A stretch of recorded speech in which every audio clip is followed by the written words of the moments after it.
Welcome to Breakfast with Spaniels with Dr. Judy Morgan.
Remember, you can purchase all of Dr. Morgan's products at her website at www.drjudymorgan.com.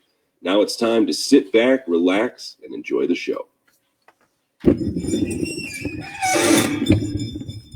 Morning.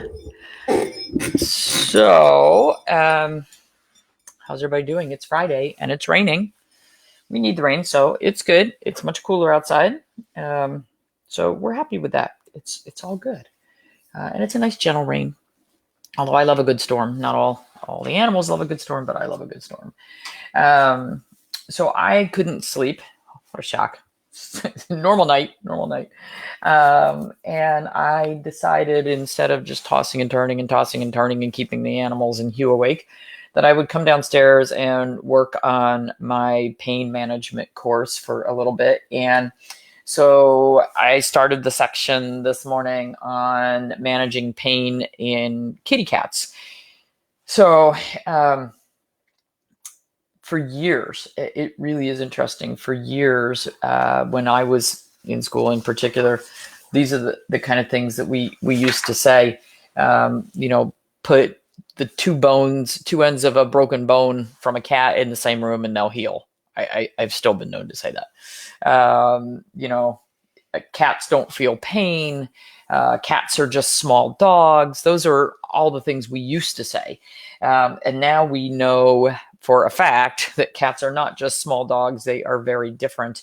And they're very different in how they feel and express pain, as well as being very different in what they eat, how they interact, how they look at us. Because for dogs, we're just part of the pack. For cats, we're a servant. So, it's pretty different. But kitty cats are very interesting medically because they have a pretty unique metabolism for drugs versus dogs are a little more similar to us. But it's really because through evolution, cats became obligate carnivores and they're really metasauruses. So they don't have the abundance of enzymes to break down plant material and some of the chemicals that are found in plants that dogs can do well and we can do well. And it's a metabolic pathway through the liver that is the issue. We also have challenges with kitty cats in getting anything into them. And I talked about that, I think, yesterday with, okay, great. Well, it'd be great to have your cat eat these herbs or have your cat change to this diet or your cat take this medication. But it's very difficult with many cats to get them to do that. We have others who are very cooperative, but most cats, I would say, are on the more difficult end of the spectrum to get medications into. And they have unique side effects to drugs as well, which is pretty interesting. And one of the things they were talking about is cat behavior and fear-free visits. And I will say we've totally changed the way that we handle kitty cats in the office.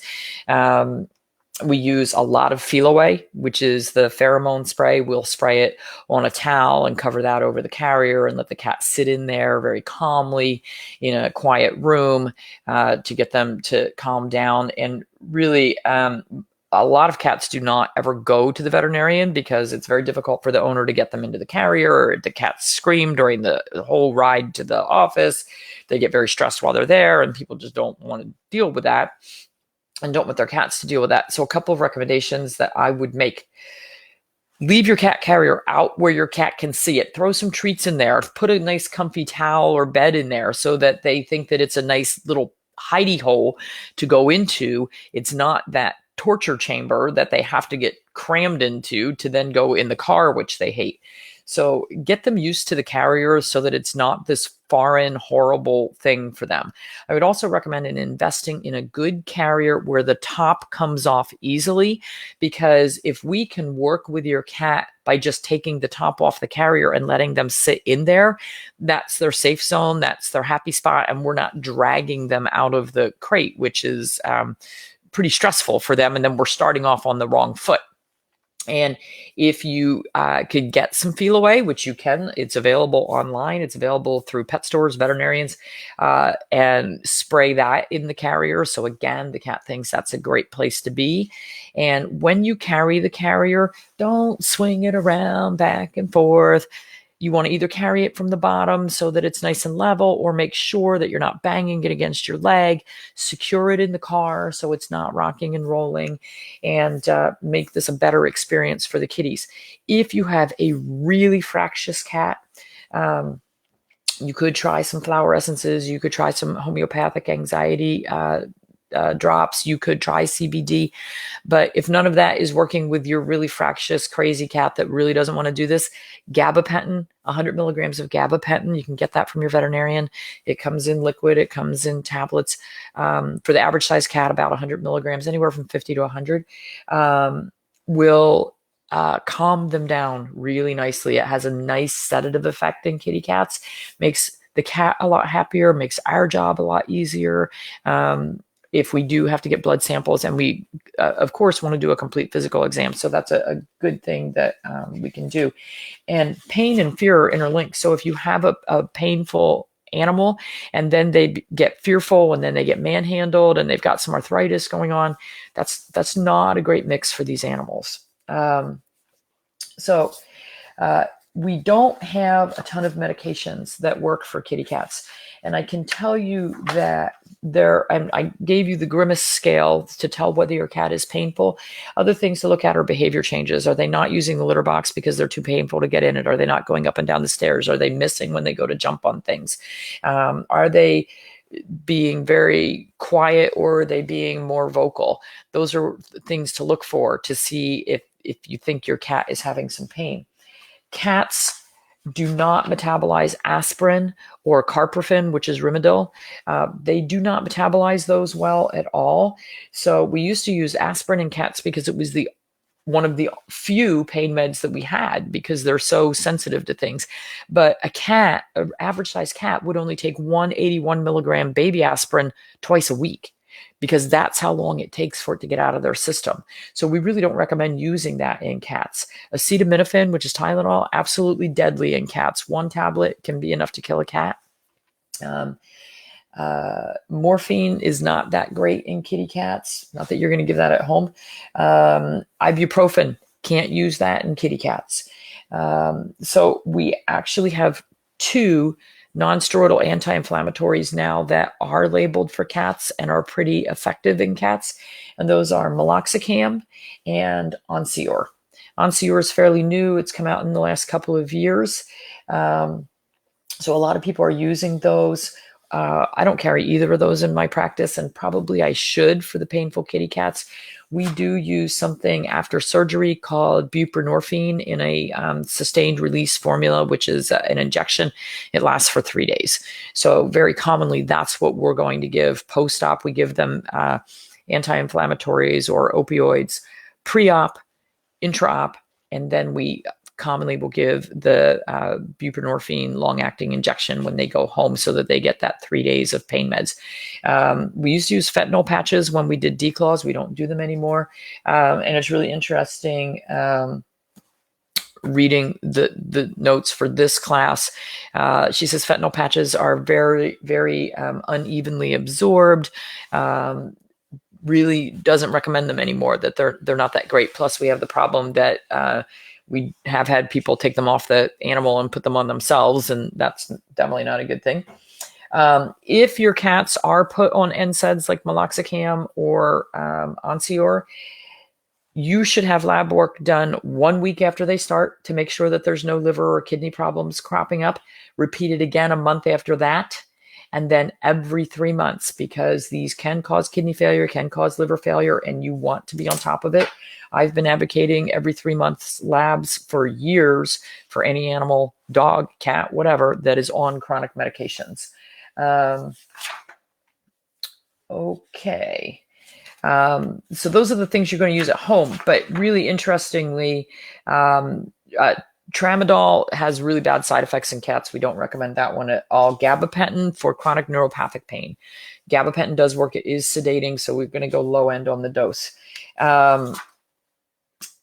Kitty cats, do respond very well to acupuncture, to chiropractic, to laser therapy, massage. Those are all things that can be used for painful kitty cats.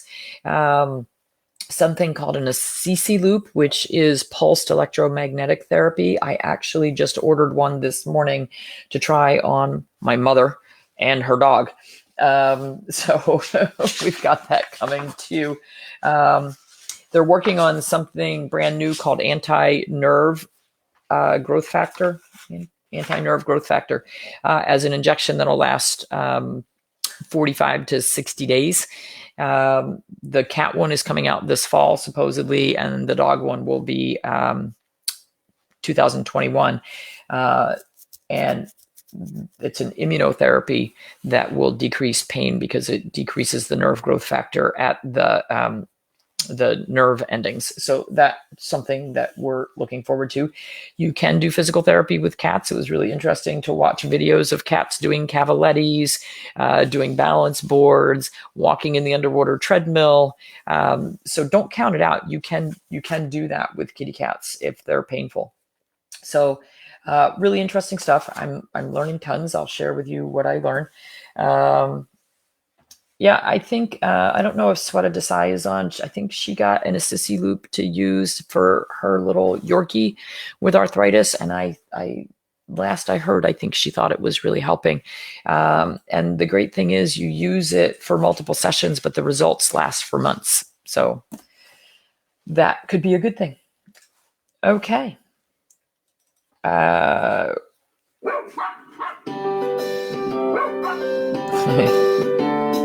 Yeah, I don't talk about kitties enough, so yeah, blankets in the rooms with the sprays on them. The Feliway's been pretty good. Cats that come for surgery, we spray the blanket that they're going to be on in their crate. Cats like to be solitary, so if they come in a carrier, we leave them in their carrier with a Feliway towel over it in the crate.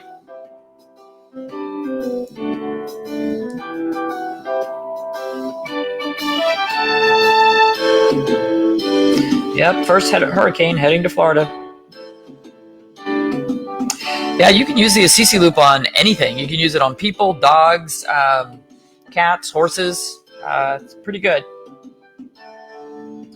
Yeah, my gravelly voice is because I've been up since 2 o'clock. I feel fine.